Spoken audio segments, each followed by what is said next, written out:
Yes, good. Okay. All right. Well, around as to what I was looking for when I was doing the judging. I think that's probably a bit helpful rather than just throwing comments out here and there. When it comes to, I guess not every shot here is going to be a landscape, but when it comes to landscapes, there's sort of three key things that I sort of look for, I guess. I think one is the lighting in a shot. The second is the composition. And then the third was the post-processing. And the reason I chose those three is I think you can have and you guys might have heard me say this before, but you can have an amazing, colorful sky, but if your composition isn't quite right, the shot can sometimes fall flat. And the same thing can be true. You might have a fantastic, winding, intricate composition, but maybe the lighting is the middle of the day, maybe the lighting isn't quite right. And that's not to say that lighting has to be colorful skies, it might be storm and mood, but those two elements sort of working together. And then sometimes you can have those two things and they work really well. But then the post-processing, maybe you've taken the post-processing a little too far and maybe it becomes a distraction. And so those are sort of some of the three things that are going through my mind when it came to sort of scoring and looking at the images. So that's probably what I'll comment on as we go through. I'll probably say something like Ron said about each image. So, and it's just, I guess it's very subjective. I think judging is. I always tend to find that what does well in competitions is perhaps better suited to that photographer's style, that judge's style. Not to say it's always the case, but I guess that's where I'm coming from with any of the comments or feedback. So, sound good? Yep.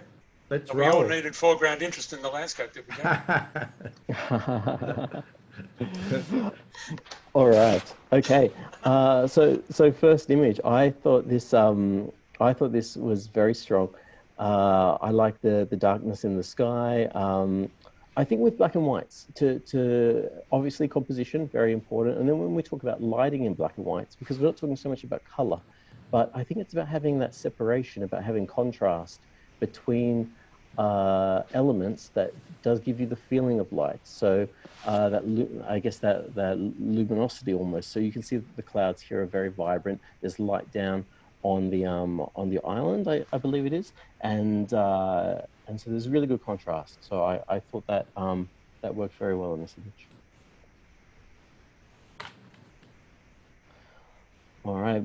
Binalong Bay, Tasmania. Again, I thought the composition in this one was very good. It winds you from the bottom corner of the image, taking you up back to the tree. My only comment on this one would have been to the highlights, just back behind the tree. It might have been getting a little bit hot back there, so that might be something to look at.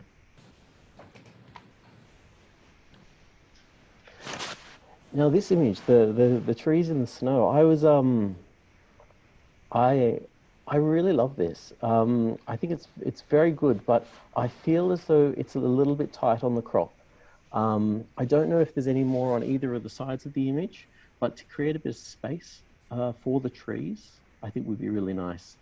The only other thing I would comment on was I noticed that this particular image was of lower quality or resolution than the others submitted. I'm sure that there's a high-res file that could be better compressed, but that was just what I noticed on that one.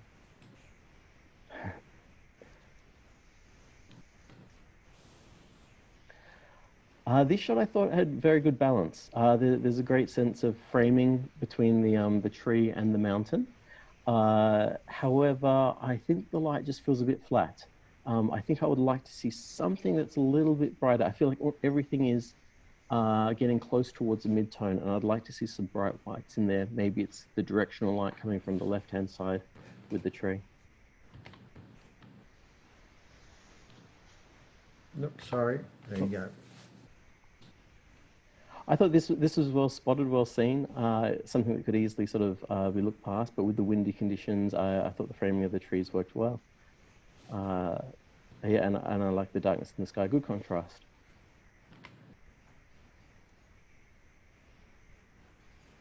This shot, I really like the way the blacks had been used in it, actually. Sometimes with black and whites, not going all the way to a very burnt out black, but whereas the darks and the blacks in this are almost like grays, and I thought that was quite nice. You've got the tree leading you to the rock back to the headland out there, so I thought the composition worked well as well. For this shot, I found that maybe it was a little bit too busy for me. I like the idea of being able to frame a shot like a window. So you're covering the edges and you're looking through to something, and it has that sense. But the white sky in the top left corner is a little bit distracting, I felt. So.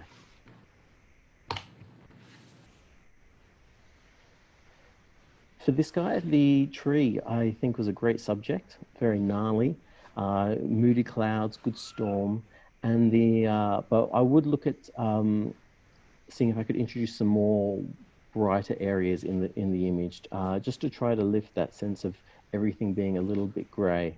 Maybe it's to do with the sky that's in the background there, just to create a bit more separation with the tree.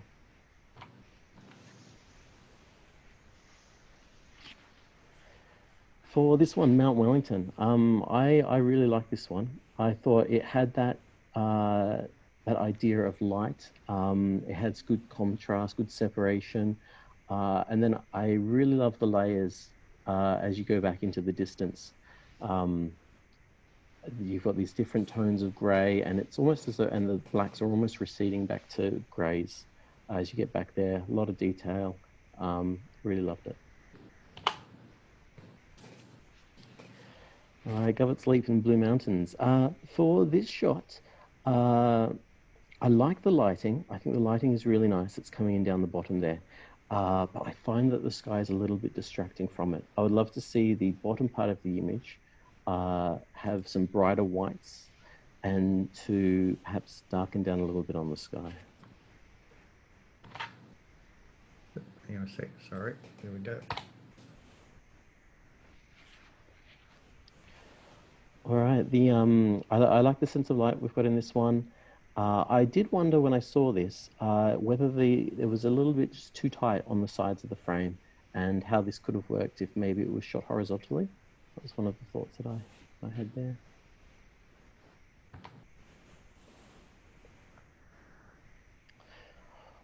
All right, for this one, I think it might come down to the processing a little bit for me. This is where I feel like maybe there's a little bit too much clarity, or that the shadows have been opened up and the highlights have been pulled down, and it has gone a little bit grey for me. So I'd just like to create, I just see a bit more sense of light in this image. This one I thought was really good, a lot of mood. I thought it was fantastic, actually. My only comment on this was the levels and whether or not the horizon was straight. I sort of checked it, and it kind of confused me a little bit, because you do have the different angles of the shorelines, so it could be, but I would just double check that if on that one. Yeah, the trees look like they're leaning to the left a bit. Are they on the left-hand side? Oh, we've got thunder in Mossman. Yeah, I think the trees on the left are leaning a bit, so it probably needs a bit of vertical correction on the sides.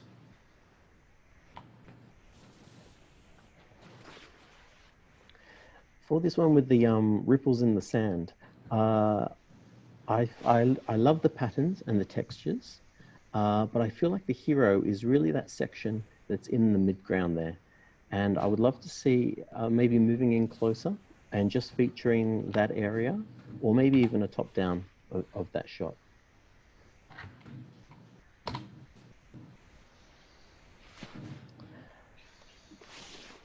All right, the falls.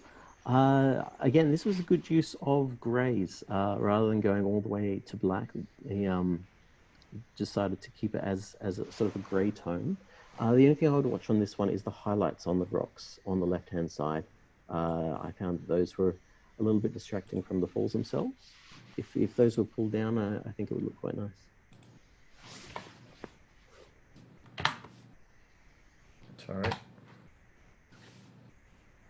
For the pinnacles, I really like the way that this has been done. Actually, it looks like there's been maybe a bit of polarization in the sky, or the blues in the sky have been really pulled back to give that separation with the clouds. You've got the directional light on the rocks, so it's very nice.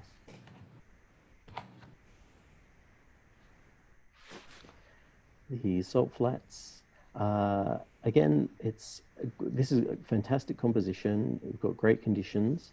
I think I would just like to see maybe a little bit more I'm not sure contrast is the right word for the foreground. Something to create some separation or some difference between the sky and the sand down the bottom. It might just be darkening down on the front a little bit, but a very nice image. Is that because they're both about the same tone? Yeah, I think it is, one? because they both seem about the same value. Yeah. So just trying to get a little bit more of a mix rather than, what do they call it, mid-tone contrast? Yeah, but the sorry, Ron, if you just jump to the salt flats. Next one after that, Ron. Sorry, hang on. Oh, back to the salt flats. But you lost the salt flats. I've lost the salt flats. Hang on a second. Hang on a second. Bear with me. That's because I changed something here on my other screen. There you go. They lost in Bolivia. There you go. Can I ask a question? What happens if you held the camera up much higher? Just to get a little bit more of the foreground interest, you think? Yeah, exactly, because it seems there's not much of it, and if it was up high, you'd see a lot more. Yeah. Just a thought. You can also achieve that with the stretch, can't you, Jarrod? in post-processing. Yeah, well, another thing that's interesting here is actually if you consider the midground, something that I would think about here is if you stood up just a tiny little bit and then tilted down, you'd see more of the midground. You get less compression in the midground. Whereas if you went, the lower you go, you do get closer to the foreground, but you lose a lot of that midground. So if you stand up and tilt down, I'm only talking about a foot, if even that, and that can have some impact in the image. Or just step forward to adjust the composition. So in that one, you would be thinking that the sky darkening off a bit, or the foreground darkening up a bit, just to get a little bit more interest through the tonal range, or? Yeah, you could be darkening what I guess would be blues, taking the blue range and darkening those. I wouldn't mind almost, you could call it vignetting if you like, or some dodging and burning that creates maybe a sense that the light is brighter towards the middle of the image than out of the frames. At the moment, the light is pretty consistent, sort of. It's kind of brighter in the bottom left and the top right, isn't it? So it's sort of. Yeah, just like to lead the eye through, but it's a great subject. Yeah. Okay. Just a moment. Let me get back to that one. There we go. We're back on track again. Back on track again. Now we're back on track. All right, Three Sisters. I really like this one, and I really struggled with this. This was it really is one of my favorites actually, but the warping, I'm going to call it. The sisters have been a little bit compressed, I believe. It's all sort of been squashed a little bit. Maybe it's the lens, maybe it was in post. I just sort of had that sense to me. But I think doing this as a square, it could look really nice. But I like the sense that it almost feels like an infrared. The grasses are quite white, and you've got good sky, great separation. And it's not easy to shoot there as well. There's a lot of distractions, so it's well done. All right, another one of the tree at Binglong Bay. This one, I think this has got some of that sense of light that we were just talking about with the salt flats. The top corner is darker. It's leading you down to the tree that's the brightest point. You've got the rocks that sort of sweep you back to the tree. I think that it's got quite a strong composition, considering that it's, I guess, quite simple in many ways, but it's just been well processed as well.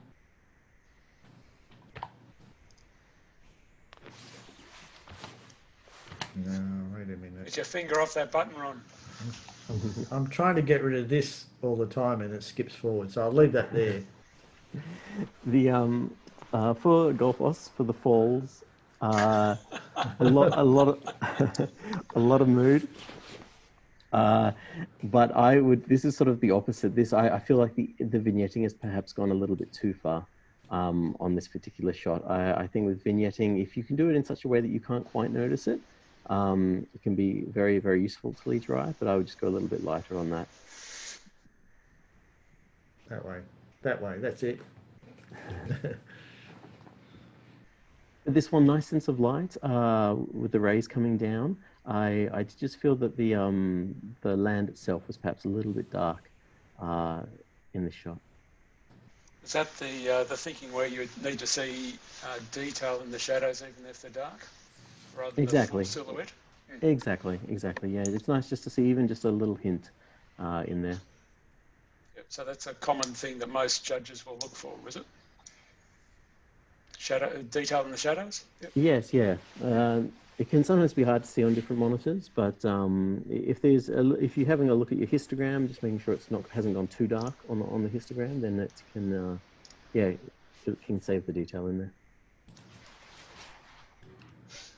One trick I do on that is put a curves layer on and turn the curves right up to see what's in the shadows, just for looking at it. It sometimes works. Yeah, definitely. Great tip. Right. All right, for this one, this has really got that sense of light. I guess that I was talking about. It's got that contrast between the foreground and the background. That the darks aren't too dark. The part of this image that really makes it for me, though, actually, is the that hint of light that's on the upper right-hand side, just on the rocks there. Yeah, I really think that adds to it. I think if that wasn't there, then it could just become too black and white is a funny thing to say, but having that extra bit of grays really sets the mood, I think. Well, it leads you in from the top right, doesn't it? It does, and it makes you feel like there's rays there or sea spray or something that's coming down. So it's very good.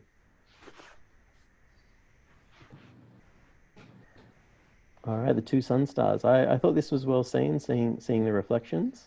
For the man, though, I know you can't position a man, but if he was flipped the other way and looking into the frame rather than out, I thought that would help. The other thing would be to just get a little bit lower on those ripples, just to make those that texture a little bit more dominant in the frame.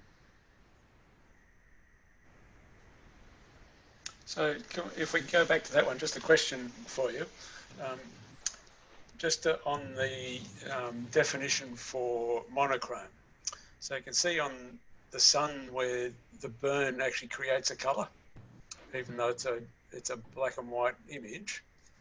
Is that still acceptable in competitions for monochrome? Sepia toned, I might add. It is sepia toned. That's we're not playing for sheep stations. That's why we left it in, Joe. Otherwise, we're going to put it in the color section. Yeah. Well, it's got a red halo around the sun there, and right. also down there. I added a sepia photo filter layer, so it should be still monochrome. I'll take your word for it, Peter. Okay, moving on. All right, the coming back. There we go. I really like this image. I think the way that the clouds almost mimic the textures in the sand, I believe it's sand, or the hills there, I thought was very nice. Good contrast between, you've got some bright areas, some dark areas, light leads you through. It was very nice.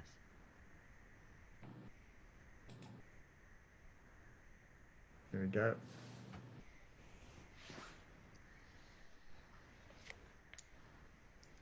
All right, that takes us to the opens, does it?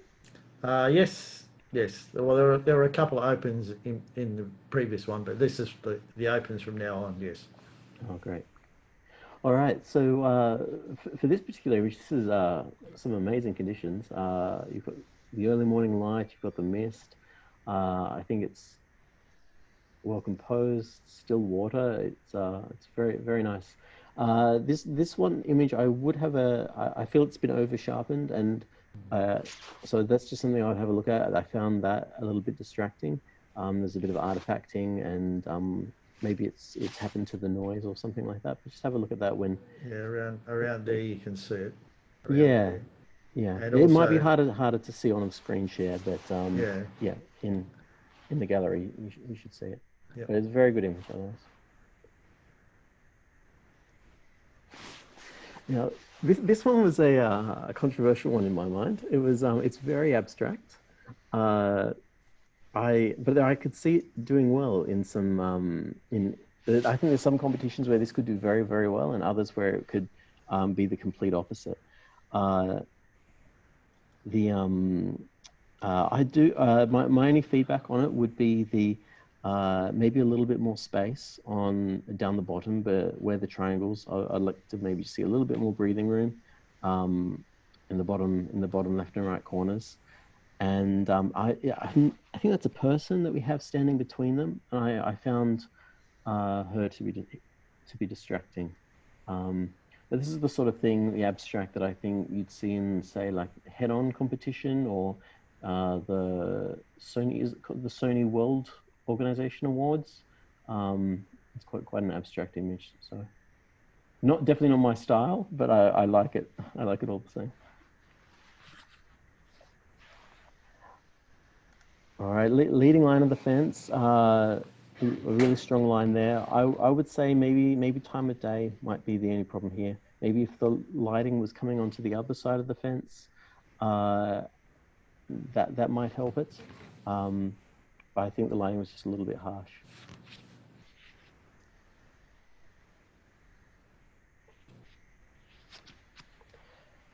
I thought this was very good. You connect well with the character that we've got here. What I found distracting was perhaps the background conflicting with his eyes. I know it's not always possible, but I would love to see him on perhaps a darker background or some less contrast in the background, and then maybe just doing a bit of dodging or burning to bring out his eyes, bring out the whites of his eyes, and just so that he really sort of grabs you. I have a similar comment on, with this one. You've got the nice leading line of the lamps, but because the lamps have kind of gone to a grey, the light in them isn't a very bright white. It's sort of gone a bit dull. I would look at bringing that up a bit.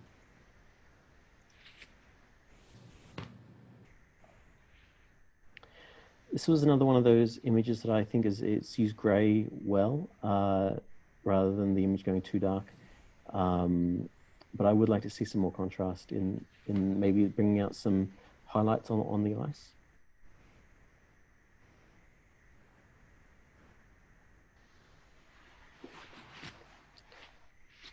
That's out your window now, is it, Ron?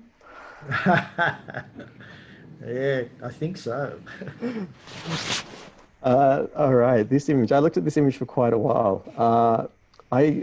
I was trying to work out whether or not it's real, and I've decided it is real, but I think there's a bit of manipulation going on with the water down the bottom. Wait till you find out who the author is. Yeah. So maybe I'm getting myself in some trouble. But I think there's a layer or two in there, Jarrod. I like the bolts. I love the story here, and it's all. I think it's because it's all a bit blurry and all a bit fuzzy. That it sold it to me, actually. So no, it was a good image, a very strong, good story. There, you covered yourself well there.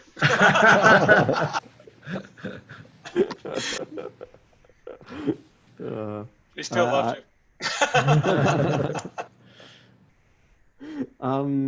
This is very good. I have very little to comment on this one. This has got that strong sense of light, dark background. You engage straight away. So I think it's very well done.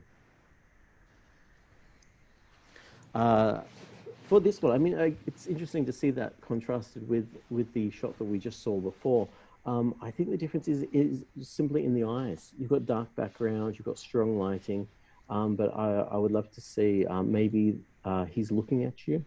Him looking off to the side, I think, sort of just disengages a little bit from the story.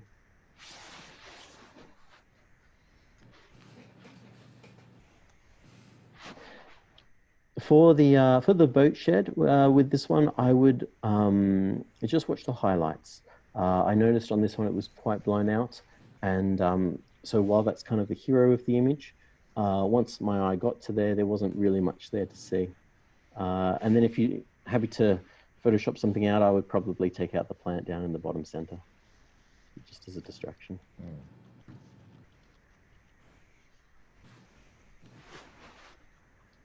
All right. For the caves, my only feedback here would be the border on the image. I find that in competitions that can be sort of polarizing with judges, and I did find it a bit distracting. Yeah, so I would tend to leave the border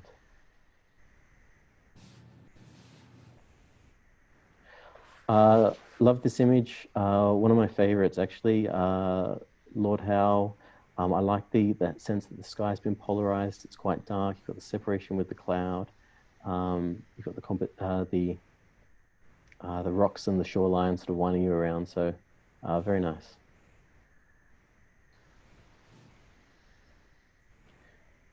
Good Mr. Mood on with this one, with the vineyards. I was wondering how it would work as a panorama, but I think it's a strong image. 16:9 or something, or? Yeah, yeah. What about cropping a little bit of the sky off the top? Yeah, that's the that would achieve. Yeah, Yeah. Yeah, the idea.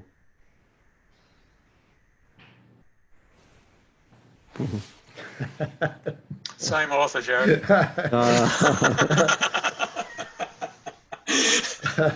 I'm going to rip this one apart, actually. Go for it, mate. I love the story in this one, and with a few adjustments, I think it can be pulled off. All right, so I wouldn't stretch the mountains quite so much.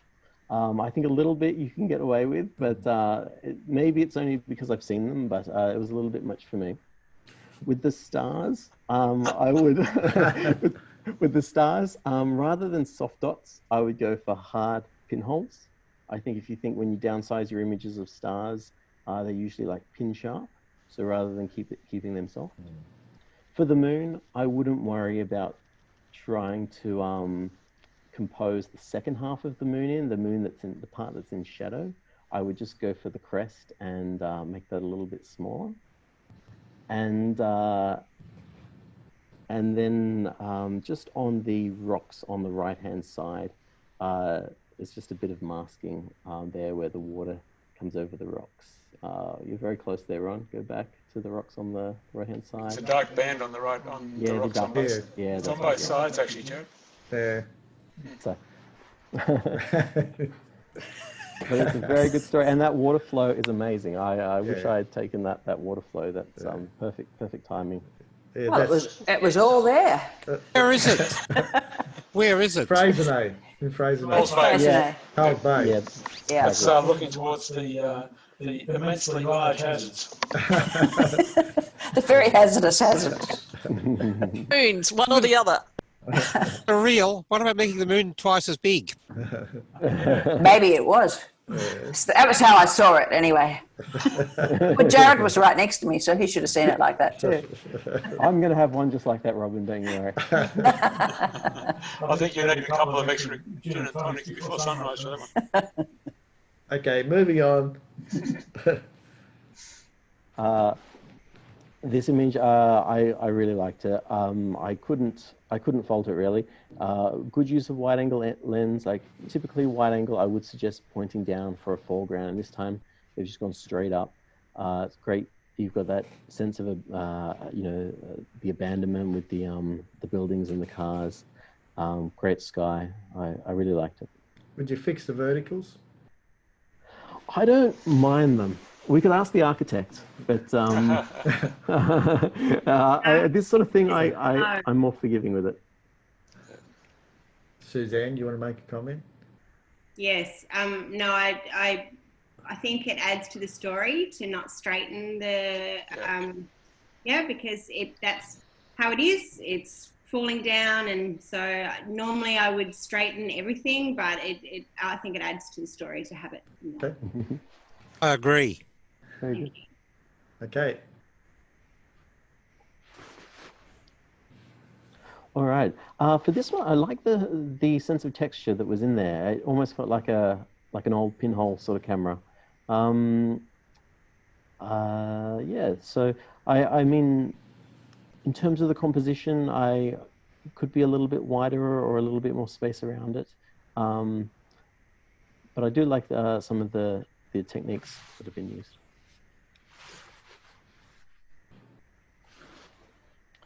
All right. For the palm, it was a similar sort of thing for me. I was wanting to see what was on either side of the tree. But yeah, so That was just the sort of isolating the subject a bit better. yeah. It was also with the rope leading you out towards the water. Yeah. And So either have the rope, or if you're going to show the rope, show what's on the rope.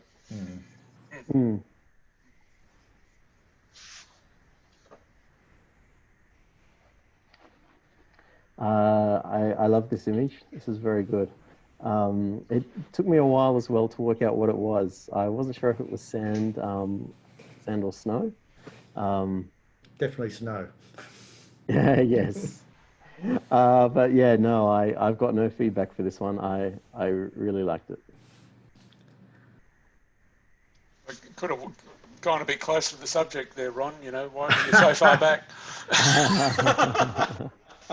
We had a discussion about this image, Jarrod. Sorry, the original image is you can actually see the water and everything in it. But Tim and Robin and I had a discussion about it, and this was a crop version of it. Oh, very good. What Just happened? What Just the happened? approach of if you, when you look at any images, you figure out what the strongest part of the story is, and then highlight that. So just to give a little bit of feedback with the water at the front, it tended to distract from the figure. Therefore, by cropping out the water in the foreground, it was much stronger with the figure in the landscape. So, nice job. What about what about cropping the bottom off a bit to get rid of where it comes out from the left-hand side a bit? Well, you know, Yeah, it's a progress. So where it's up to is a significant improvement on what it was, and I think it's the original. Yeah, if we got time, I'll show you the original image. But it was an interesting discussion. So, and I can see the points of view. Anyway, we'll move on. I like the variation in greys as well, Ron. The greys in the background, particularly, I think work well. Yeah. It can. The only other thing I would say, I guess, with the figure is it can be controversial whether or not to have him in the center or not. A lot of the time with objects that are dead center, you can sometimes choose just to move them like even a centimeter to the left or right, just varying the crop. I played around with it, Jarrod, and I agreed that I would have liked more space, but there wasn't any more in the image on this side, so I couldn't. The only thing I could have done was crop it there and move him off to that way to give him more of the vastness on that part of the image. But anyway, we're working on him, Jarrod. Where is it, Ron? Where is it? It is in Antarctica, and that is a huge ice snowdrift down here. It actually the water edges down here, and there's more icebergs in the water. But this is a glacier, so we had the opportunity to go for a walk on the glacier. So this was. So one person went out front, which was good. So I was sitting in a Zodiac, so I managed to snap it. Right, moving on. All right, this is a nice abstract. I think there's sort of the simplicity of having the straight band of the road and the straight band of the landscape, and then the sky and the arrows. I think it worked well. Good lighting for this particular shot. Like the dark sky, it's good. For this image, I think it's the angle that lets it down. I think if you were on the same eye line, as the man with the bench. It would help make it stronger. If you could go back a shot, Ron. Yep. Look that way. There you go. If you could imagine him sitting there on the bench, I think that could create a slightly stronger image. So. Yep.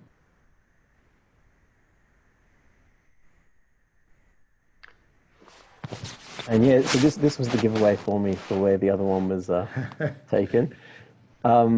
This is good. It's not as strong, I think, because of the group of people. I wondered if you just kept the man in the back and took out the others in the front. Okay. Yeah. But there's an odd number of people there, you see. So. Yes, well, that is good. But they're also socially isolated. Yeah, but that's a thought. I might try a version without those 4 people in it. Or just call it social isolation in Antarctica. Yes. They all look 1.5 meters apart. They do. And I'm glad they actually had the leader in the front, so he was checking for crevasses. So that was always good. All right, for the witch.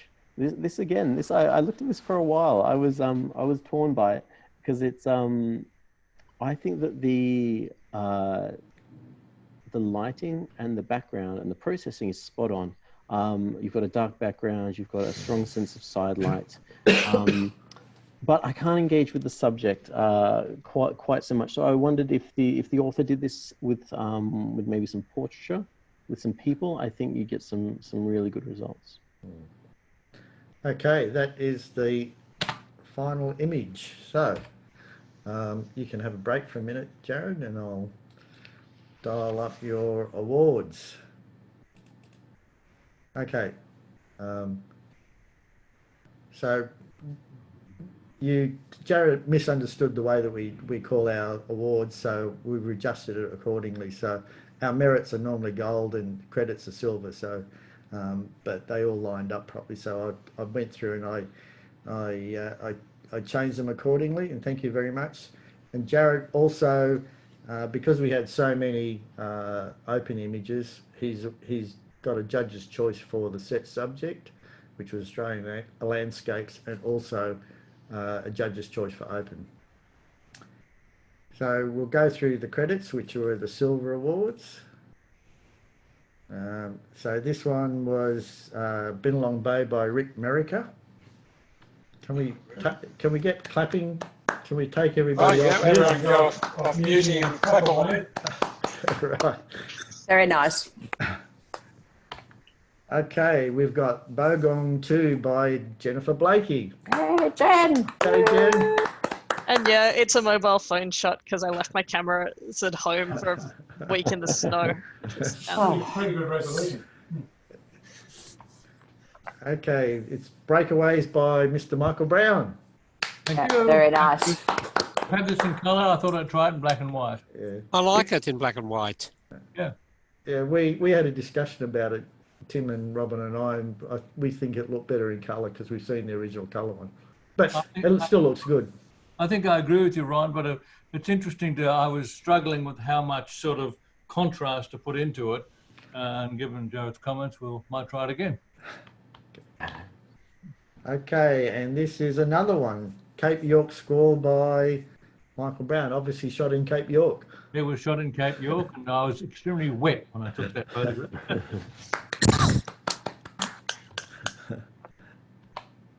And The Pinnacles by Philip Marsh. You online, Philip? No, not here. Philip's online, but he's. I am. Yep, he is. Okay. But I'm having problems I can't get the video going and doing various other strange things. All right, you got a credit for your Pinnacles. Thank image. you. And I'm recording the video playback. Yeah. And this is Salty by Rosie Steggles. I believe it was in the US, Rosie. Yes, in Death Valley. Well done. Very good. Thank you. Thank you. And this is The Two Sunstars by Mr. Peter Hammer. Very nice. I had to walk all the way across the road to get that one. It was really difficult. Very good. But I agree. It would look better if the man was facing the other way. Somebody suggested shifting the man to the other side of the sun, and I said no. Okay. So this is actually quite real. Good one. Yep. And this is abstract by Sandor. You online, Sandor? Sandor's here. Whereabouts was this? Yes, I am. If you can hear me. Yes, we can. It was near. It was in the Illawarra region. Yeah. It was an old, not that old. It was a Second World War fortress memorial. Okay. Just on the seaside, you can see that's on the left-hand side. There's my daughter. You can see the there. Yeah. So that's the scale. You can see the scale there. Okay. That's interesting. And what are they, Sandor? It's a kind of the tank traps. Yeah. It I guess it imitates tank traps. Yeah. Okay. And in the background, that's the sea. That's the sea line with a boat with a huge tanker in the background. Okay. Can't see it. Is it Yeah, there? that's it. That's it. Yeah. Okay. It Yeah. doesn't show up at all. Yeah. Yeah. I guess I try to focus on the abstract shapes. Yeah. Very good. So yeah. Excellent. Thanks.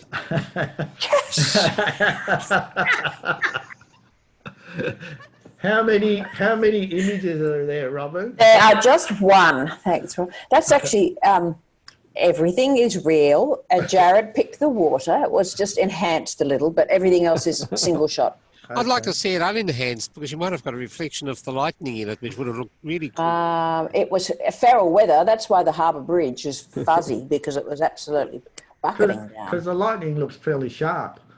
Well, I had to work hard at that. Very good. Okay, and this is Misty Monty Vines by Kushla Monk. Whereabouts is this, Kushla? Ron, it's on a property in Broke. We used to spend quite a lot of time up there. The mist would roll in quite often early morning across the vines, which is quite spectacular. So, yeah, but I appreciate the comments about, taking out some of the sky on that. Thank you for that. I really appreciate that. That's great. It's got a lovely soft feel. Yes. Thank you. Thanks very much, Tim. Robin Moon. Well done, Robin. The marks on the rocks there, Jarrod, I think it's not my blending. If I happen to have blent anything. I think they're actually, I moved a bit of the rocks from the left to the right, but I can see the error because if the rocks are dark on the top on the right, the ones on the middle right probably should have had darkness on them as well. Yeah. I wondered if it was masking with the flood or something like that. I didn't. It looks like it might be tidal, but it's kind of, it's interesting. But they do have a bit of that, but it could have been with the flood. But what's a dark line under the moon? Actually, that's actually cloud that is there originally. And the moon was one. The moon, that was all one shot. She's bribing reality for the error. I'd take out that dark line. The which? The dark line? Dark line under the moon. Oh, yeah. Well, yeah. I think there's a bit of banding in the sky, Robin, with the gradient that goes there from is, the dark side. There is. Okay. Yep. Taken. Right. Rosie, are you online? Yes, I am. Whereabouts was this shot? This was in Death Valley as well. Had a 3-day road trip, 4 days actually, I think, through Death Valley, so it was great. What's the purpose of the side? It was a T intersection. Ah, okay. So you had to go one way or the other, as if you didn't know that already. Those are the two options for finding the salt flat, wasn't it? Yeah, well, yeah, maybe. Very good. Thank you. I think that's a Christian Fletcher shot. Perfect. Love it. It is, Tim, that's right. I actually love this shot.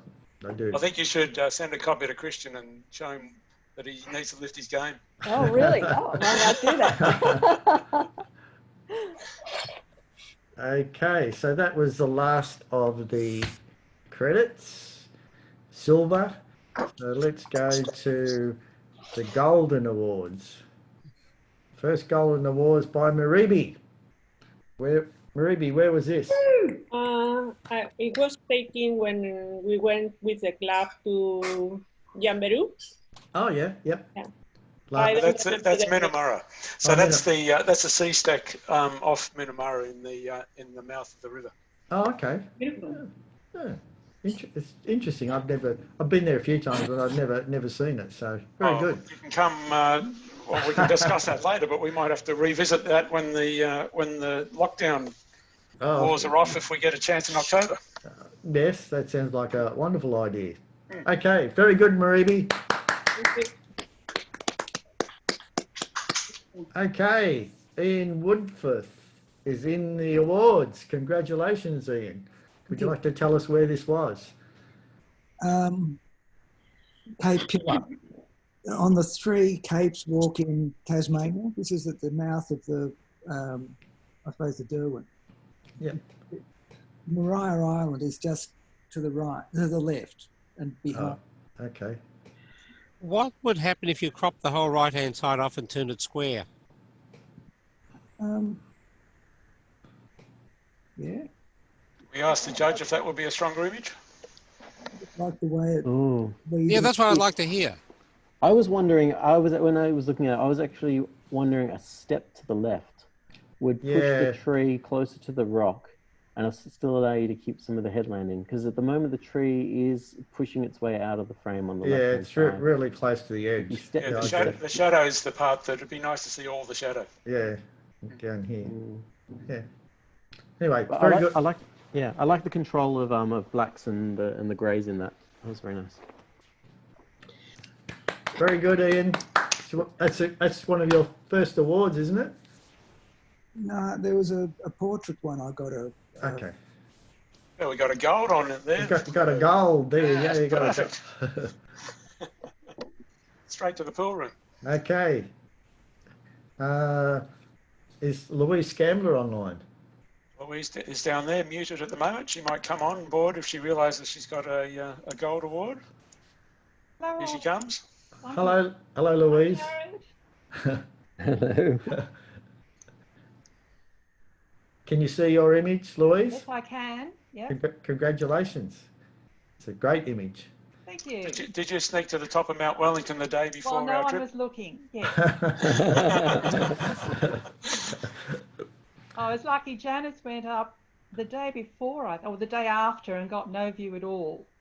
So that was a very fortuitous day. Yeah, I love the break in the clouds. That really sort of makes it to me.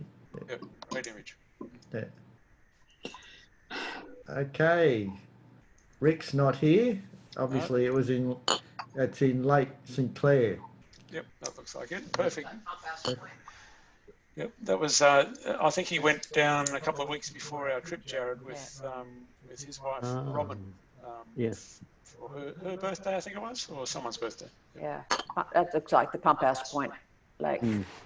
Yeah, because he was down there when Carol and I were down there, because he That's right. He texted me saying, "Where are you?" Yep. But we were too far apart to catch up. What's happened on the left-hand side? If you look at the leading of the trees and then the reflections at a different angle. Yeah, that's what we were mentioning. It needs a bit of straightening. It needs a bit of vertical correction. Yeah. Yeah, it needs some vertical correction on that side of the image. This side looks okay, but yeah. Right. Social Isolation by Mr. Timothy Moon. Would be me. That was on the morning of our trip with Jarrod, so he took us to the right spots. Fantastic. Thank you, Mr. Castaing. Well done. Well done, Tim. Well done. And Pamela, are you there? No, Pamela's not on. Yes, but she's muted at the muted, moment. is she? I'm here. Here she comes. Oh, wow. You got a gold award, Pamela. Oh, wow. Thank you, Jarrod. Well deserved. You know, Pamela's favourite judge. Very good. Obviously in Iceland, was it? Yeah, yeah. Very good. When I went there the first time, I couldn't stand. It was just frozen solid, and it was just ice. Yep. Okay.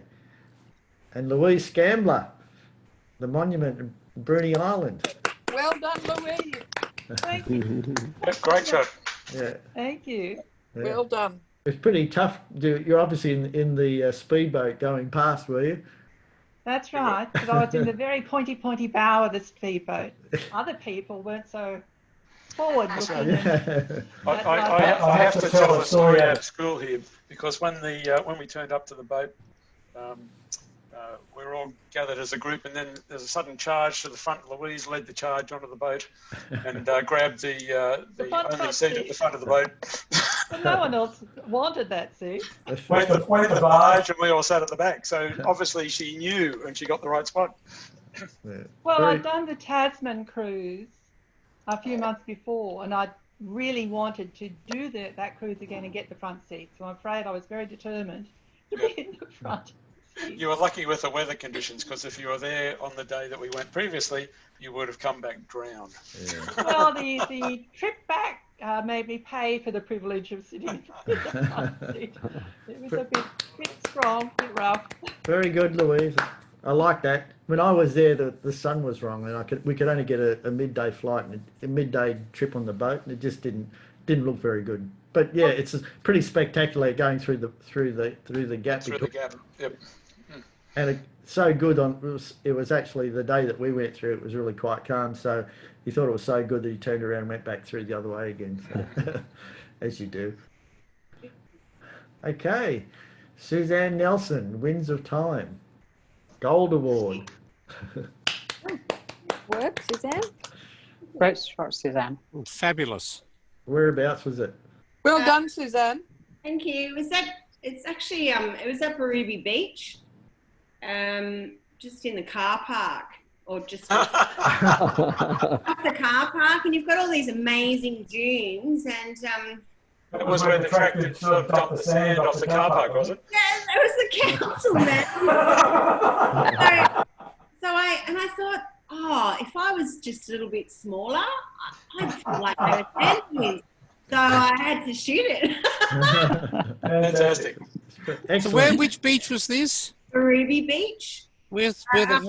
Up in Port Stephens. Okay.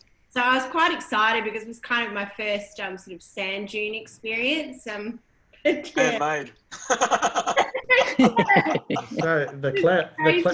the clouds were spectacular. They had fabulous texture, obviously, with all the debris and stuff in the sand. Yeah.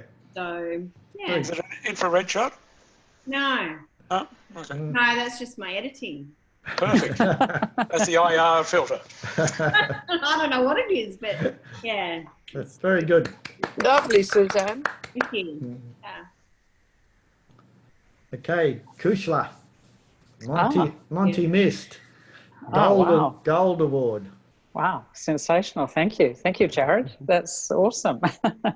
Very good. It's lovely. Great. It's a beautiful Australian landscape. Yeah. Yeah, where is it, Kushla? Is that in Broke as well? Again, it's on the property in Broke, yeah. The dam, it was incredibly misty morning, and the sun rays were bursting through the trees there on the right-hand side, and just bursting through the mist. It was really just an incredible sight early morning, and there was a little bit of sunlight coming in from that left-hand side, or that light from the left-hand side as well. So just a magical moment, and a really, really special place for us as a family, and the iconic Southern Cross windmill. So it was really special, and perfect reflections, as you can see. Very good. Perfect. Was it the same morning as the other shot? No, it was not. No, God, I haven't. Have to be up forever for that. Very good. Congratulations, Kushla. Thank you so much, Ron. Good work. Thank you. You're the magpies. Okay, Simon, are you there? sensational. Hi. No. Yes, he is. Yeah, he's here. He's here. Yeah, faintly, only faintly, Simon. On mute. Oh, there That's we go. it. There you go. Yeah, thanks. Thank you, Ron, and thank you, Jarrod. Gorgeous, absolutely gorgeous. It is. That is. Did you shoot that in Waterfall Park? It was, yes, Le Pan. There too. It's a wonderful Australian landscape. Someone's lounging floor. There's a waterfall park in San Jose, and I'd been there and I shot some similar shots. They've got a couple of jaguars that they've bred in captivity, and they're just spectacularly beautiful animals. So. Beautiful. And they were very obliging in sitting patiently. That's right. Yeah, beautiful. Good shot. The glass was filthy. Yeah, I actually put the lens right on the glass to get rid of the crap off it. So yeah. It's a good idea to carry a cloth with you when you go to the zoos. Yeah. Yep. He's got the most beautiful face, Ron. It's absolutely stunning. Yes. Yeah, nature. Yeah, I think that when I was there, they had a male, a female, and a cub, but I don't know whether. Do you remember when you were there? There were two. There were certainly two there. Yeah. And they were wandering around, and then this one came and sat, and the posture, the positioning, and in relation to the glass was just right to be able to get it. Yep. Great shot. The details insane. Yeah. Very much so, Suzanne. Yep. Okay. Ian Woodforth is in the gold again. Oh, it's lovely. Lord Howe Island. Serene. Very good.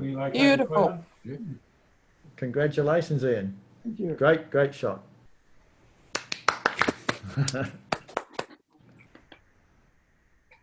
And Suzanne Nelson's in the gold as well. Thank you. Whereabouts was nobody home? Silverton. Silverton, yeah. And I was really excited because the sky was going off. It was just all perfect. And then I realised it was Adam Williams' car. I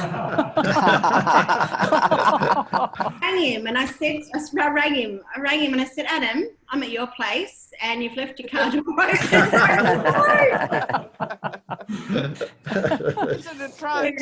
That's why I called it Nobody's Home, because it was really like that. And I was really excited. Because I didn't know where that car was, and it happened to be there. So great shot.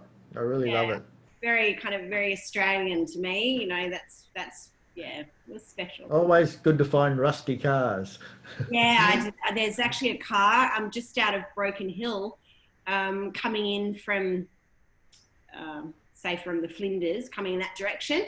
There's a old car yard with like hundreds of them. So I was up there at the fence taking shots of cars. Very cool. Yeah, you've got one in Melbourne. If you head north out of Melbourne, you've got another one like that, which is hundreds of cars and trucks. Yeah. Yep. Okay. Oh, what am I? Solitude 2 in the gold. Now, I'm going to show you the original image because I've got it here. Oh, wow. That's the original image. So in the monochrome version, you can actually see I tilted it. Just so it was more uphill. Whereabouts in Antarctica was it, Ron? On an iceberg. It was on the peninsula. Yep. And it was not Nico Harbour. It was near Nico Harbour, but it wasn't actually Nico Harbour, but it wasn't far from there. How long, Ron, did it take you to get off the boat to get up onto the top of the berg there? A while, because we got snowshoes, so they give you snowshoes, so they actually it probably from the landing spot to there, it took about 15 or 20 minutes to walk there. And fortunately, that's not too bad. Fortunately, that was the guide, so the guide went and checked the route first. Right. So, and then all the other people were sort of out of shot, but that's I particularly like that, but as I said, we had a discussion about it, and that's when I came up with that version of it. So it's very different when you get down to places inland from Mawson base. Yeah, it's just flat, and then you see flat and largely featureless. So yeah, so thank you to Tim and Robin for your suggestions. All right. All right. Let's press. Okay, and that was close by there as well. So Very good. So they'd already walked up and they were coming back down again. And I actually cloned the upgoing track out of image so that you could only see them coming down. So there you go. Okay, I think that is it, I believe. Then we got the judges' choices for both. Okay, the judges' choices. Let's have a look at judges' choices. Judges' choices were Louise Scambler. Come on down. So this was the Australian landscape judges' choice, and that was the open judges' choice. Very good. Congratulations. Congratulations. Thank you. Thank you. Good All right. selections, Jarrod. And the Members' Choice Award was, drum roll, Suzanne Nelson. Well done, Suzanne. By a landslide vote. You had about 8 votes for that, so that was pretty landsliding when it comes to voting. Normally there's only about 1 vote difference between 3 or 4 of them, so very good. Okay, shall we have a break for 5-10 minutes, Tim? Yeah, What do you reckon? what are we at? 8:40. We'll make it shorter. Let's come back in 5 minutes. Okay. Yep. Okay. Okay, thanks.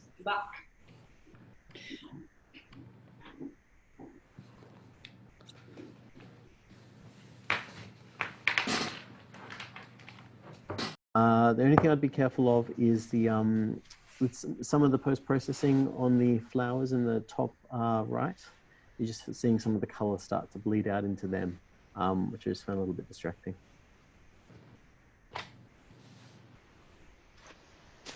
Now, I love this image. This is really, really good. This is just amazing conditions up there in the Blue Mountains. My thought on this, though, was that the trees down the bottom are a bit distracting. So I would consider cropping off the bottom and possibly even a little bit off the the right-hand side as well. So I almost see it as a panorama. Like the interest in this shot is back where the mist is happening. It's back where the sunlight is. Yeah, that sort of area, Ron. I think that sort of framing would have won it for me. So.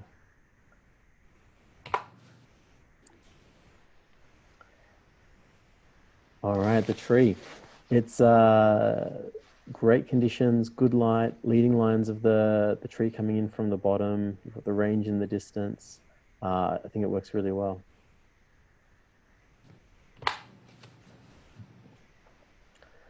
Moody day at the Dove Lake.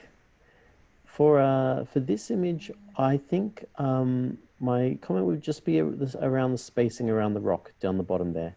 I think I'd like to see a little bit more space, maybe at the bottom of the image, and maybe a bit more mood coming out of the clouds at the top. And this one is it was funny to see these side by side because I think this is a good comparison. A bit more space. A bit darker down on the clouds at the top, and I think it works well.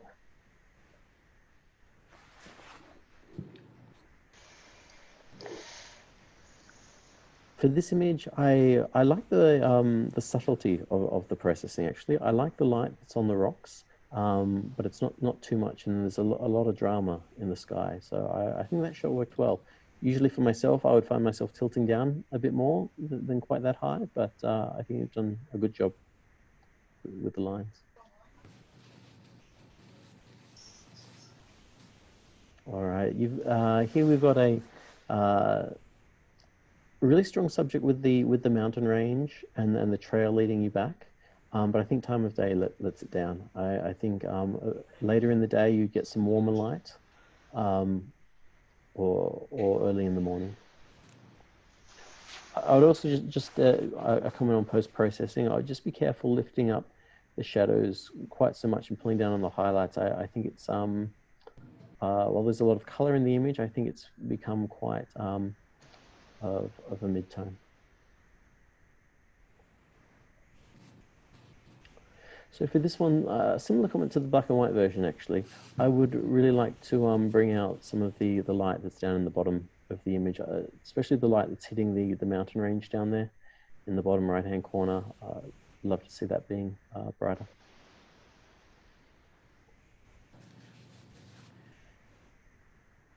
Similar comment here. I feel like you've got really strong lighting, but I think I would like to see I feel like the area around the sun is perhaps darker than the rest of the image, and I'd like to see that flipped. I'd like to see that area perhaps a bit brighter, and then darker around the rest of the image.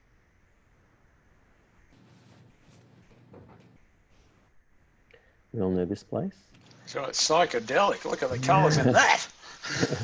And it's funny because when you're there and you see a sunset on the rock, it really does go psychedelic.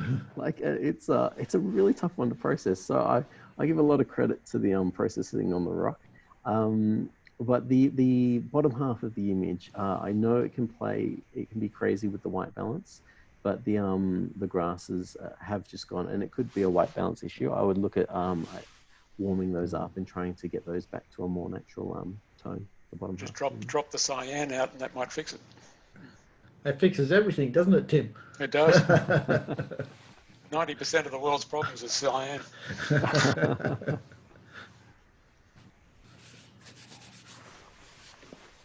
All right. This one I love the composition of, actually. I know it's really busy and crazy, but it's created that sense of the window. You're looking through to something. I would perhaps try to shoot it at a different time of day. If you had an early morning, you had the mist or something out there, or a bit of light, I think it would work well.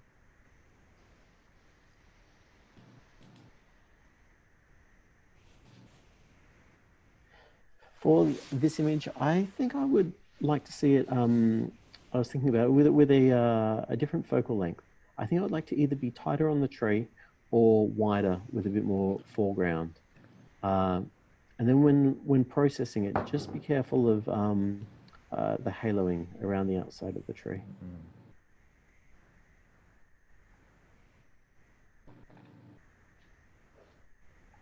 So for this shot of the falls, I think this is perhaps a similar comment in that, it's an amazing place and a great scene, but the time of day, I think, lets it down. The light is a bit harsh around the falls.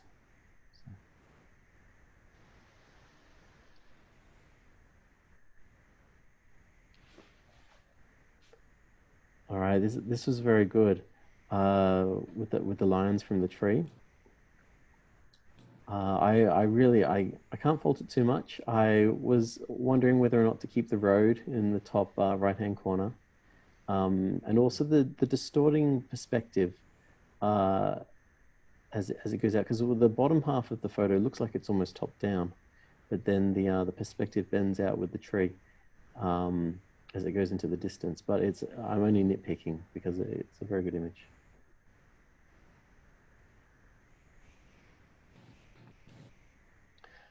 I like the different layers and the depth that you had here in this shot. We're going from the yellow tree in the foreground back into the distance. I would look at maybe just brightening the maybe that bush in the front just to give it a bit more pop.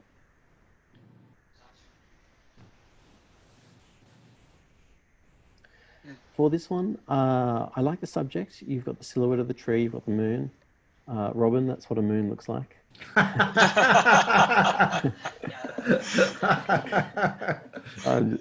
not a super moon, Jarrod. I'm just teasing. And but what I would do is I would look at I would probably maybe it could have been shot vertically in the field, but try to crop out the left and right hand side of the trees and just isolate that central subject.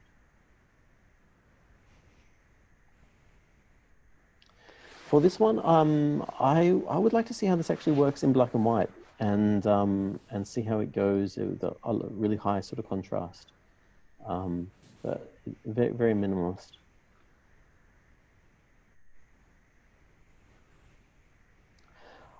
I like these pandanus. There's a good number of them as well, 5. We talked about odd numbers before. I would just watch the processing around the pandanus. There's a little bit of haloing, maybe a little bit too much clarity through the foreground. I just found the processing a little bit distracting. I'm just wondering if you went square and kept the 3 on the right, whether that is a tighter composition.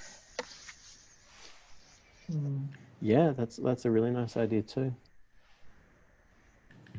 Yeah, I would certainly try that, because that is where your eye runs to. Yeah. Yep.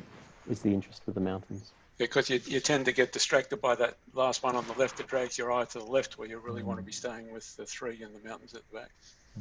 Oh, there, like that. Yeah.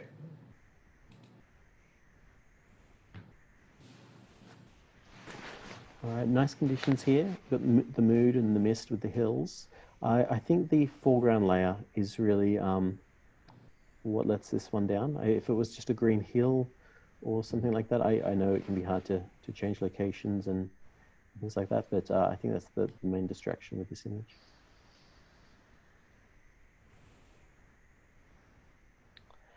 For the salt here, I found it just a little bit off center. And just something with the colors didn't quite sit with me. It might have been too much purple. Maybe introducing more of a warmer color with the sky. They're real. Yes, yeah. I can believe that. But I think maybe an increased saturation with the sky, maybe, and then a decrease of saturation in the foreground, something to give it more contrast. I guess it is naturally sort of a monotone image, but no, it is very interesting. I think the thing that works, that's hard on that one, is the brightest part of the image is at the bottom. So to get your eye into the rest of the image, you're fighting because you can't. So the brighter bit, you need a bit of something to drag your eye up into the top third of the picture. You could use something like a gradient to darken down on the front section of the image to sort of match the darkness of the salt that's further back in the image. But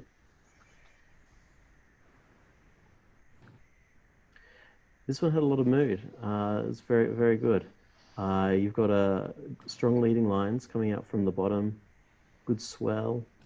There's a lot of drama happening there in the back with the water spray.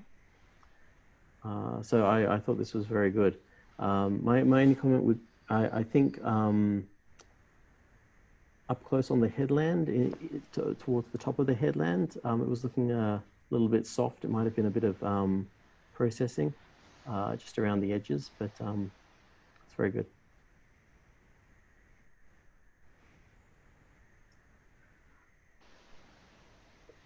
All right, for this one, I just wondered about the positioning of the tree, and whether it was a little bit too close to the edge of the frame, but a good sunset.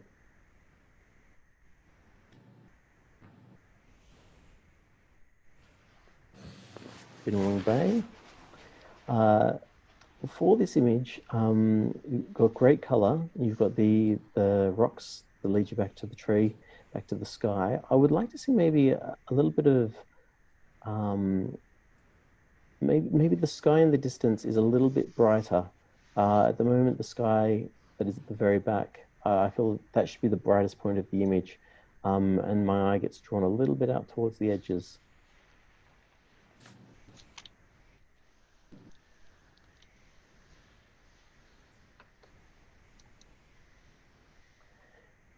Pinnacles. For this one, I think just a little bit more space down the bottom of the frame, and then later in the day or time of day can always help as well with some later evening light, because they can really glow there. And can I ask you what can be done about photo like that. And the colour one of the Mitchell Falls. I mean, you can't time when the helicopter's going to take you there, and it's a long way from Perth. That's right. Yeah. No, there is some things that I tried reducing the exposure, but that didn't work. It just ruined the whole picture. What can you do to compensate for the time of day? Oh. You can trick your camera with some filters. So with this one, with the pinnacles, you've got, because you get all that light reflected off the sand in the foreground, your sensor gets a bit confused by it all, and you can see how it's just sort of burnt out and not much detail on the bottom.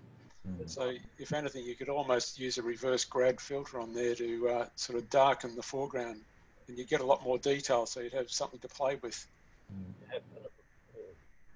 Or take a couple of exposures and blend them. Yep. Yeah.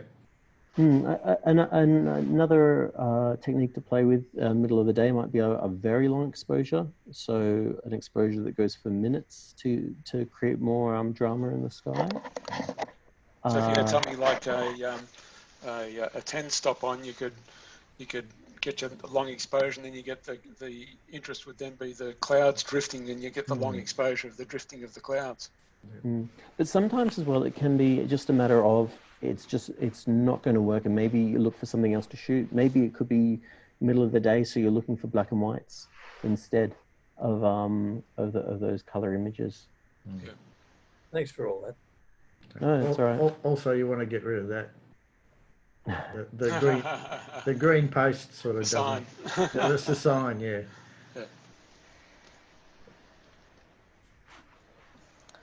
For this one, I was thinking a little bit less sky, but it's a really interesting subject, and maybe bring out some of the oranges as well in the sands. Indeed.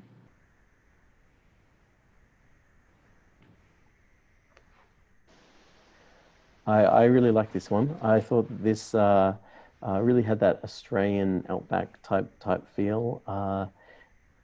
I debated whether or not you should crop off the foreground in this particular image, whether it was a distraction, whether you should just have the rolling hills taking you back to the sky, taking off maybe the bottom third of the image. But the light is just beautiful. So.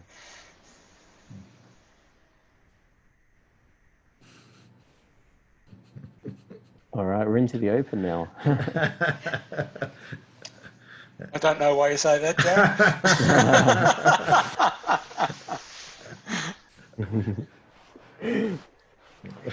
This was very very well put together.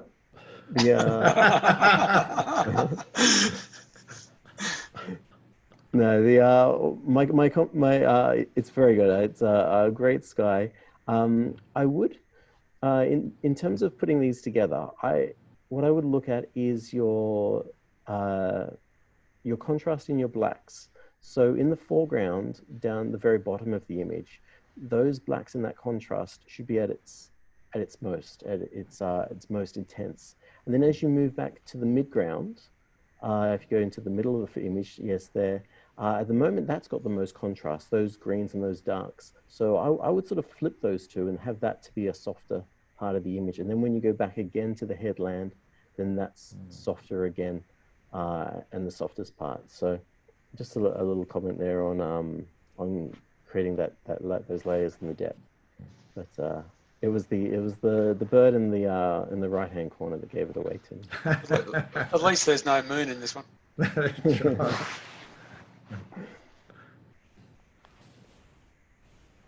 Now, this was an image I was sort of torn about, because on the right-hand side, it's actually quite blurry, quite soft. It looks like it's been stretched. Might just be the lens and the distortion. It's quite a lot of motion in the image, but it had a nice feel. I don't think there was anything I would add to this. If it was a windy morning, that could actually be motion blur of the tree. Yeah, definitely it could be. Yep. Yeah. Like it looked like an old film. It reminded me of like an old film shot or something like that. But it's nice. Just to go back, Ron, just for a shooting tip, because Jarrod and I chatted about that in Tassie, was that if you want the sharp tree on a windy morning, you then change your exposure for the wind speed on the tree, so you get a sharp shot, and then you blend that sharp tree into your long exposure shot. Yep. So you've got a way of dealing with that if you've got a windy morning. Good advice.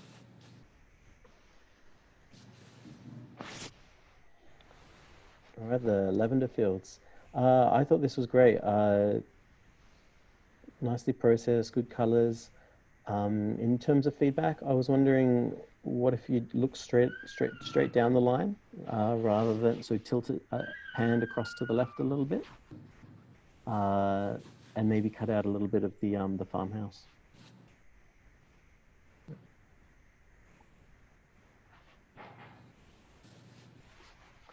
All right, Dove Lake. I really like this one. I thought this was really strong. I like the way the rocks sort of send you around in a spiral, from all the way from the bottom left all the way around to the bottom right and back up to the boathouse.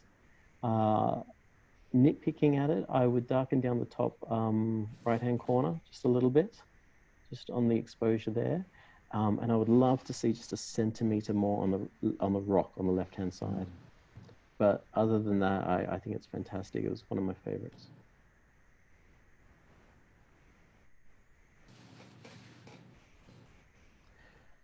For the fields, I think it was. I noticed the time of day a couple of times, but I think maybe just a sense. Maybe it's just a bit more warmth, making the field seem a bit more intense. I guess I would like to see that light feel a bit more intense. There's nice dappled shadows. You can tell that there's some clouds going overhead, but just a bit more intensity. Maybe it's contrast.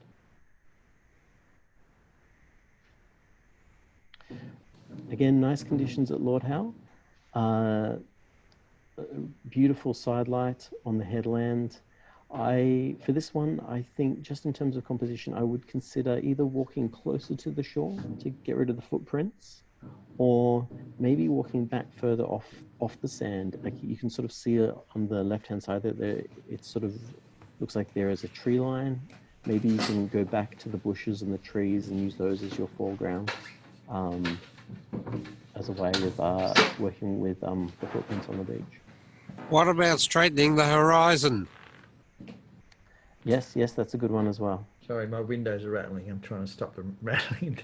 It's windy. Raining here again, but the horizon, that right. So we're on to this one now? Yep. All right. I love the concept here. You've got the yellow field, the wispy clouds. It's just the processing on this one that sort of let it down. So just I would maybe just look at some other ways or techniques of cutting out the clouds, and just check the edges. The top right hand corner, I think we've got a bit of an artifact there, remnant coming through, and you could also even look at taking out a few of the other trees to create a bit more of a story down the bottom.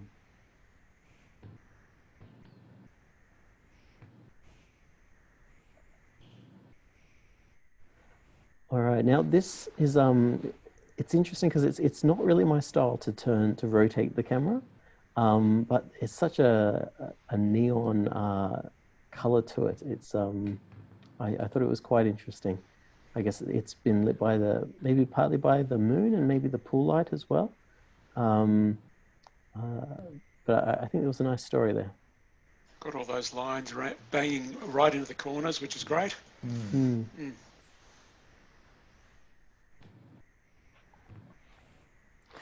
For this image, I think it was the processing that I found a little bit distracting. I think the shadows have just been opened up quite a lot. It might have been a problem with a blend. My favorite, something I really like about this image though, and it could be shot if, I guess it's just a way of shooting this location differently, would be to isolate on, say, the lilies on the bottom left-hand corner. There's a set of 4 of them down there. I think something like that is really quite nice, rather than maybe trying to include everything.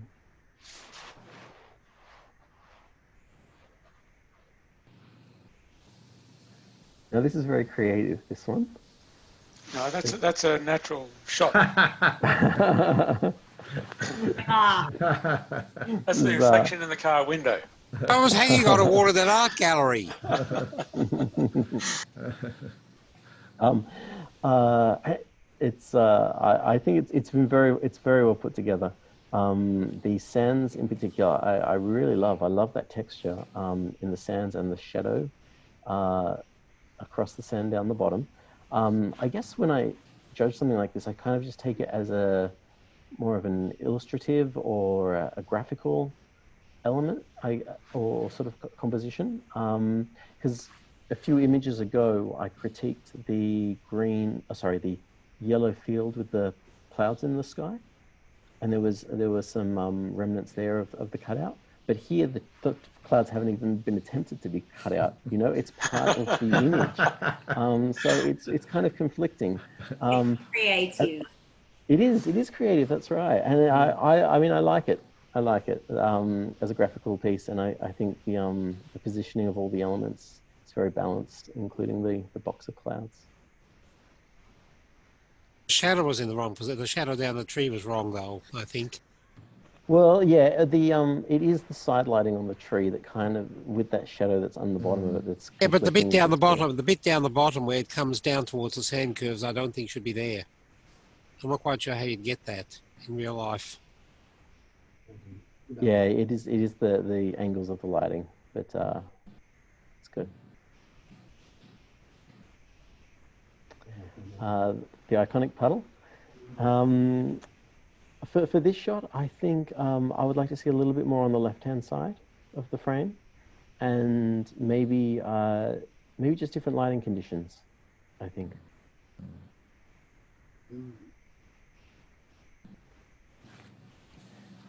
Now that's the same for this one.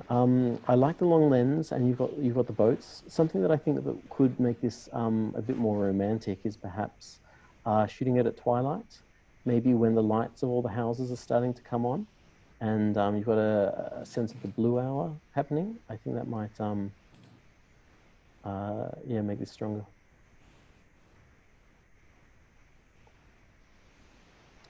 Bioluminescent. This is your nemesis. It is, isn't it?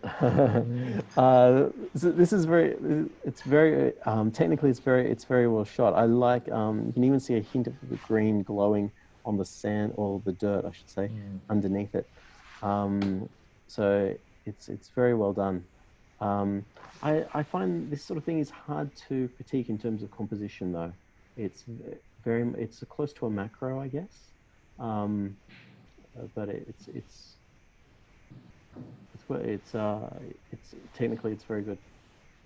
For those who don't know, Jarrod almost won the Australian Geographic, was it the landscape section? I think it was the landscape section. He got knocked off by some ghost mushrooms.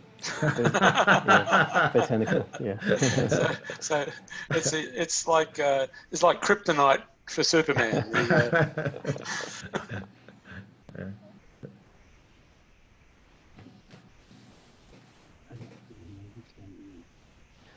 All right, the beach, the stormy beach. Now this, I thought this was very well processed. I couldn't fault any of the processing, and that churned up sand with the orange color is really interesting. So yeah, no, I couldn't fault this. Now this particular image, I like the balance actually of the three different trees, and we've got that sense of abandonment, I guess, with the abandoned building and the bricks and everything. It was very good.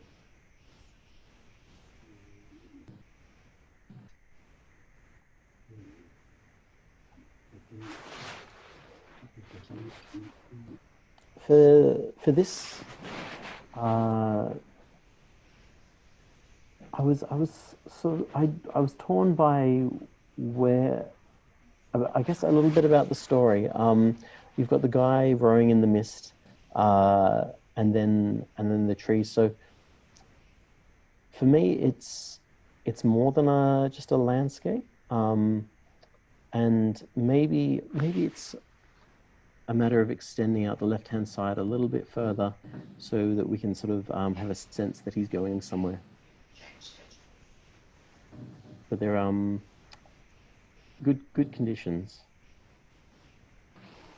Just to give some space for the rower to row into, you mean? I think so. Yeah, because at first I was judging it as a landscape, and I felt the subject was the trees and the rocks and the mist. But then once the person was added into it, it became different for me. Yeah. The person was there; it wasn't added. No, that's right. That's right. No, but in my mind, as the image unfolded, I guess. Yeah. Okay. Interesting. Thank you.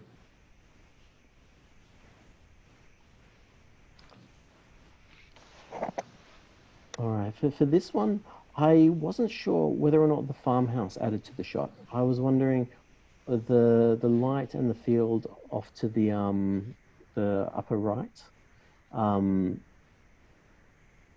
Just the top half of the shot. Yeah. That seems to be the most interesting part for me. Whether it's flying over to that area and shooting that. Yeah.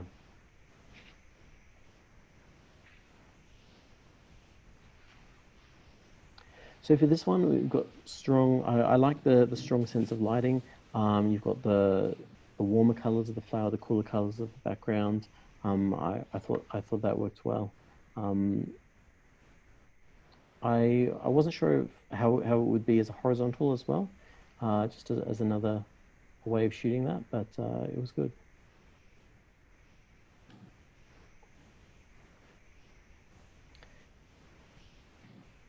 This one's very painterly to me. I like the reflections and the variations of the colors, so it works well.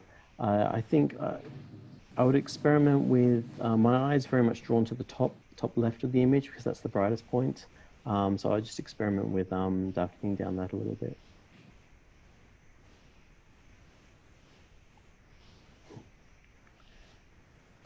This was a very moody, stormy shot. It's I guess it's a little bit like the rower to me in a way, but you can see a little bit more as to where the boat might be traveling or what it's heading into. So I like this one.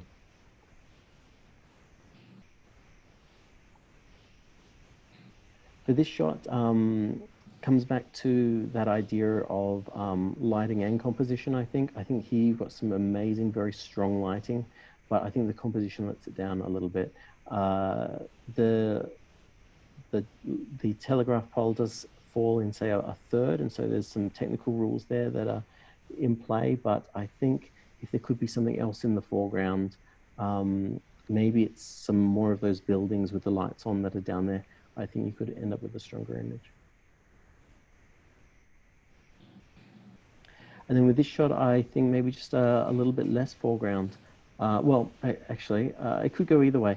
A little bit less foreground because the subject is very much the dramatic waves. Another option would be to shoot a foreground that's maybe got some water flowing around it, and then those waves become your midground or your background for your shot. It's a Pichinot blowhole. Is it? It wasn't like that when I was there. Wasn't for us either, right? Someone's been there when it's been going off. That's right. Okay, that was the last image. So let's go and do our silver credit awards for colour. Here we go. Colour credits. Autumn Leaves by Kush Monk. Congratulations. Thank you. Is that up in the Blue Mountains somewhere? No, it's Ron. That's in Bright, down in Victoria. Okay, yeah. Yeah, just on the edge of the river. Is it the Ovens River that flows through Bright there? And there's some beautiful walks either side of of the river. And, you know, obviously this time of year, this time last year was pretty spectacular down there. And we were really lucky to be there at a time when, you know, the leaves were, and the colours were just absolutely stunning. Yeah. Okay, excellent. Drawn to the Heavens by Suzanne Nelson. Nice. Well done, Suzanne. Lovely. Where was this, Suzanne? Lincoln Rock in the Blue Mountains. Okay. Love the clouds. Yeah, it was, we had the most amazing couple of hours, didn't we, Tim? Yeah, it was a approaching storm. Sensational. We ended up hiding in the cave underneath this little rock outcrop to get out of the lightning. We got stuck in a cafe where it flooded. That was it. It's crazy. It was actually the Art gallery. the guy at Lura who the light and shadow, I think, wasn't it? Yeah. Gallery. And he specialises in Max Dupayne's reproduction work because his mum used to work with Max. And we're sitting there and the water's pouring under his door and the Max Dupaynes are getting closer to the water, so we helped him move them all out of the way. Have you thought about cropping it down to square? No. Because I think there's not much in the top of the sky, which is really terribly interesting. Well, good. Okay. Simon, sorry. Simon Elsie, Govett Elite. Congratulations. Was this on our weekend away, Simon, or were you? I can't remember if you were there. He's not. it looks like he's going to get a glass of red, I'd say. Okay. Nicola Robson, Uluru. Congratulations. Nicola's not with us tonight. Not with us tonight. Okay. Michael Brown is Lake Eacham. No, Michael. Very good, Michael. Yeah, I thought I was interested to see with Jarrod's reaction to this one because it seemed to me that it broke all the rules of photography. It does. And with the trees in the middle and what have you. And yet somehow it appealed to me. And I thought, well, I'll bung it in and just see what people think of it. It's almost like a Walt Disney stage set. It's fantastic. Right. Yeah. It's a good analogy. Just need a few natives with blowpipes up here somewhere. I certainly wasn't able to chop any of the trees down. It's good that you got three trunks in the middle there, That's Mike. right, three. It's balanced. Until you start counting, but okay. Always good to have an odd number.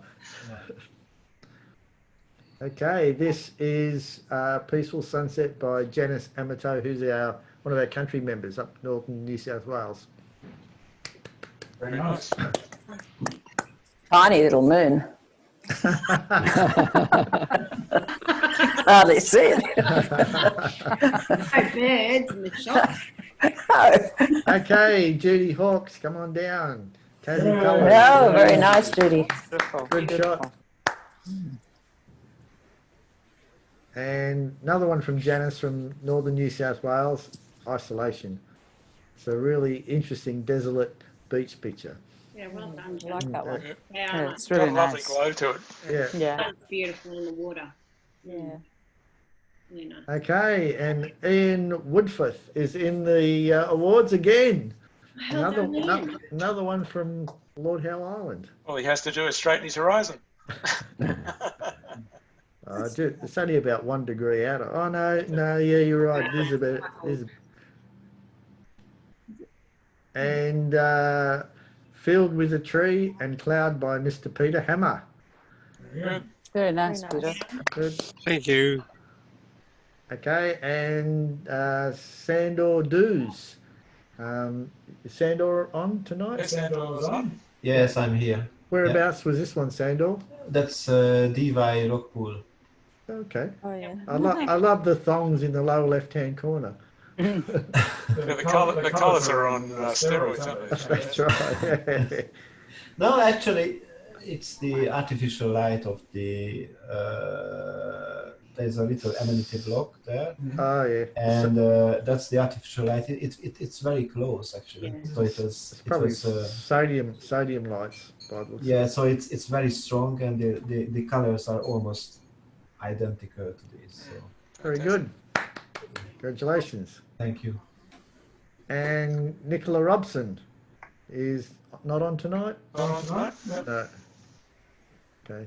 One little comment is I had to clone out a watermark off this image. So please remember, do not put watermarks on your images because I will clone them off. And another one by Mr. Woodford. Congratulations. Yeah, very nice. That's lovely. Mariah Island, is it? Yep. Yes. Mariah Island, yes.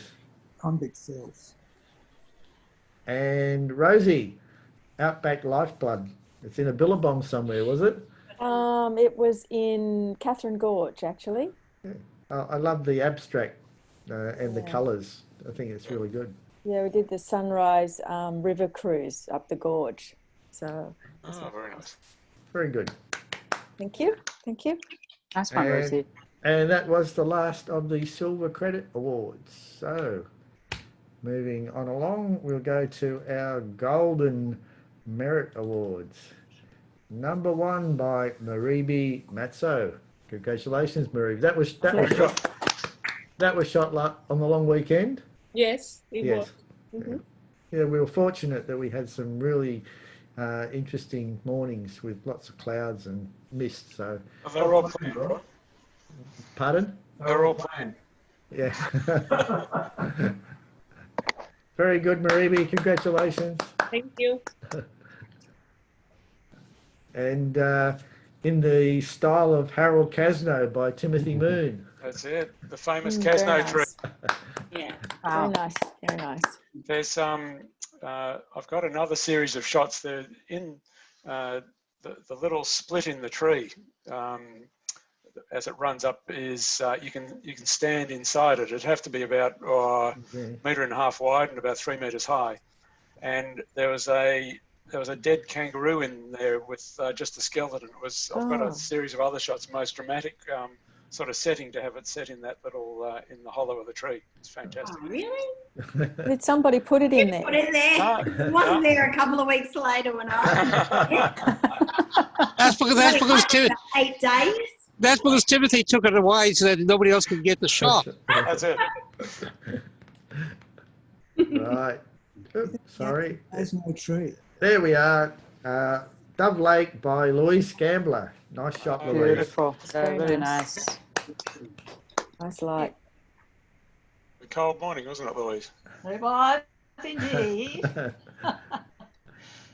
And Rosie Steggles, The Mud Trees. Fabulous. Where was this? And were you in a plane or a helicopter? Yeah, I was just in a plane flying out from Derby in Western Australia over the mudflats there. Yeah, it's a really, really interesting shot. It's excellent. Yeah. Well done, Rosie. Knew more about taking photos out of a plane than I do, but it's not easy. Yeah, no. Just for those who may or may not have caught it, if you hook onto Tom Putt, I think he's got Tom's Tribe. He does some presentations online, and Tom has flown these areas quite a bit, and he's got a couple of little short videos about where he flies, how he shoots, settings he uses, and takes you through all of that. So for those who are interested in some aerial photography for this part of the world, Tom is a good resource. Or Mika Boyton, who used to live up there. Yeah, Mika doesn't have much by way of tutorials, no. Tutorials where Tom at least flies you through and shows you a bit more about it. Yes. Yeah. Great shot, Rosie. Congratulations. Thank you very much. And where am I? Here I am. There. And Pamela, come on down. Golly, my goodness. Outcrop. Where was this, Pamela? This was in Iceland as well. Yeah. Yep. Great shot. Lovely. Congratulations, Pamela. Thank you. Thank you, Jarrod. Can I ask a question there? Wasn't this Australian? No, this is open. Oh, it was open. Okay. Yes, it was recategorized. We spent a bit of time recategorizing all the images, so that's why there's so many open images. Oh, fair enough. Still great images though. Oh yeah. Okay, another one by Louise Scambler, another gold. Congratulations, Louise. Yeah, lovely. Yeah, it is lovely. Well done. That's gorgeous. In Tasmania? Yes. Yes, Cradle we've Mountain. come back Cradle from, Mountain. Oh, Cradle, yeah.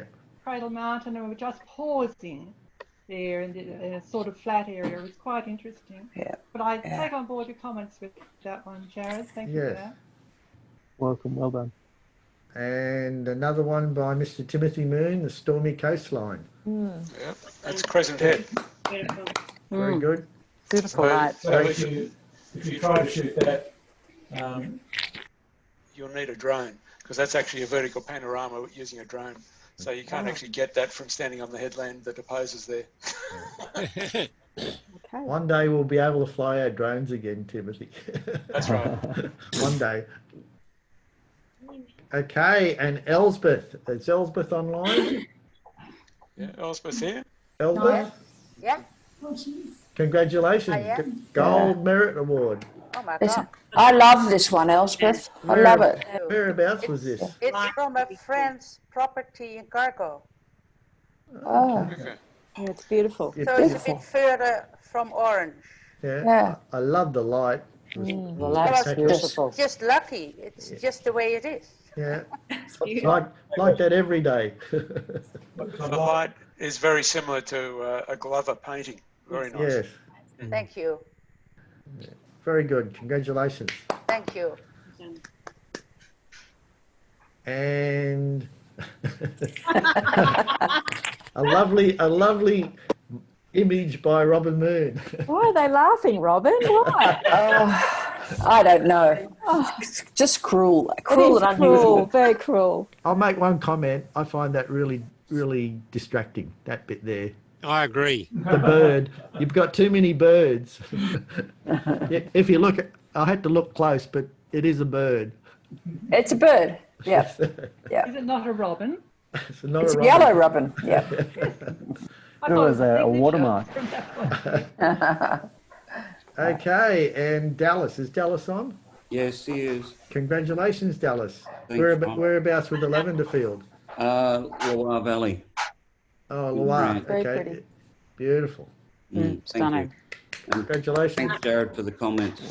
So they're red poppies in the lavender, are they? Yes, yeah, they do that to show the rose. Very good. Excellent. And Judy. Nice shot, Judy. Good shot of Dove Lake. Very good. You there, Judy? Yeah, just unmute yourself, Jude. I'm here. I've unmuted you for you. Oh, thank you. Thank you. Lovely. It was shot. cold. That's all I can say. Well, it was worth getting up for. It was, certainly was. The things you do for your art. Yes, indeed. Nice Thank shot. you. Very good. And I Were a Tree by Suzanne Nelson. Number one of a series, isn't it? Yes, yes. I saw number two. Very, very good. I like it. I like the creativity of it. Yeah, I like it. I love that one. Yeah, fabulous, Suzanne. Well done. It's yeah. I was sat down to do number 3 today, but ended up something completely different. It's really exciting as well. So this is my kind of thing, and I'm looking forward to see number 3 because I like number 2 as well. Thank you. Thanks, Ron. Yeah. And The Ghost Mushrooms by Jennifer Blakey.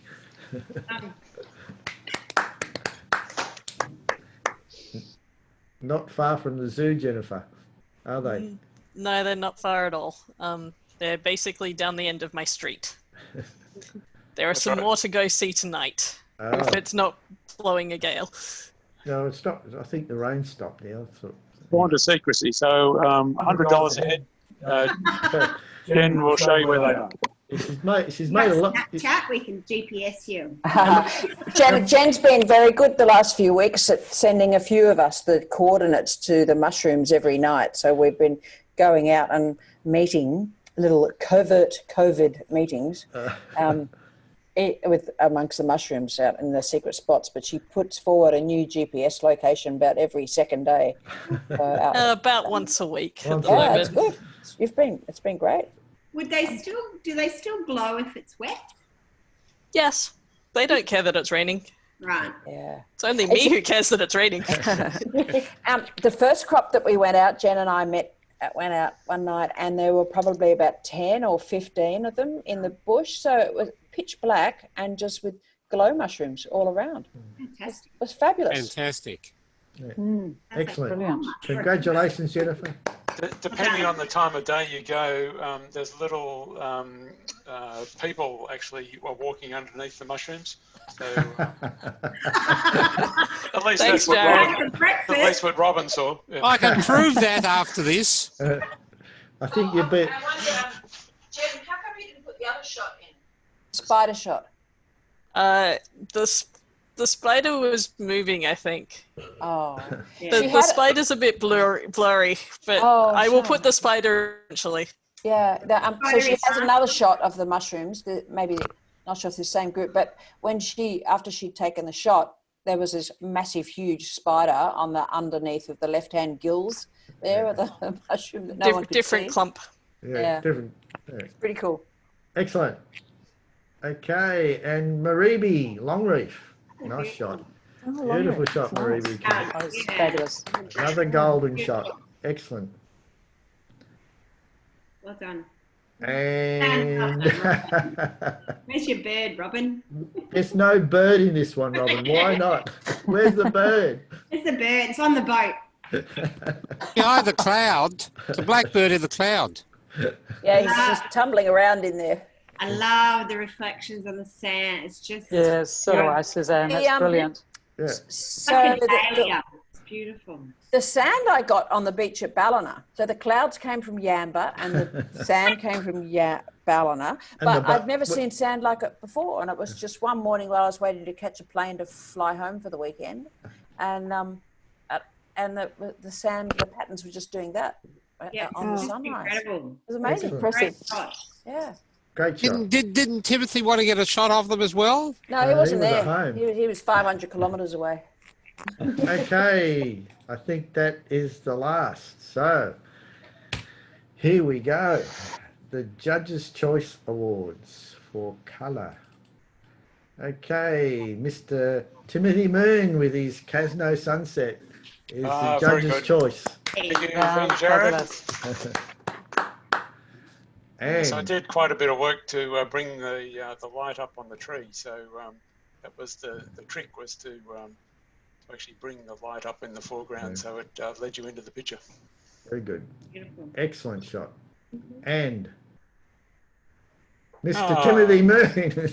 Well done, Timothy. Double. The Quinella. You got the Quinella. Very good. But that's 5, isn't it? Or is that 5? Okay. Yes, Quinella. So what's the... Quinella's 5. The daily double. You got daily the daily daily double. double. Heads up. Yeah. You got the daily double.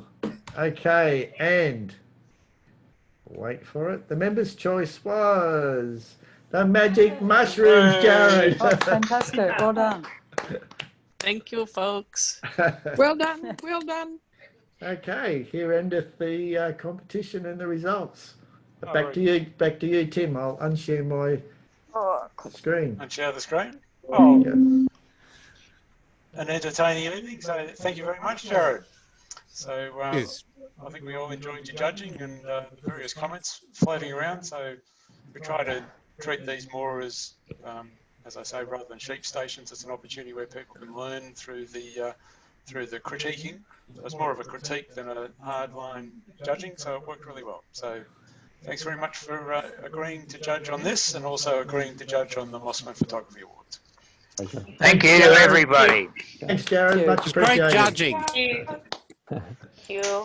Okay. Yeah, thanks, everybody. We've been very well organised. Always. So we'll call it a night. What's next meeting? Next meeting might be the portfolio group, is it? I'll have to check the calendar. No, the next meeting, your wife is giving a presentation. Oh. Well, she better get to it then. It's all done.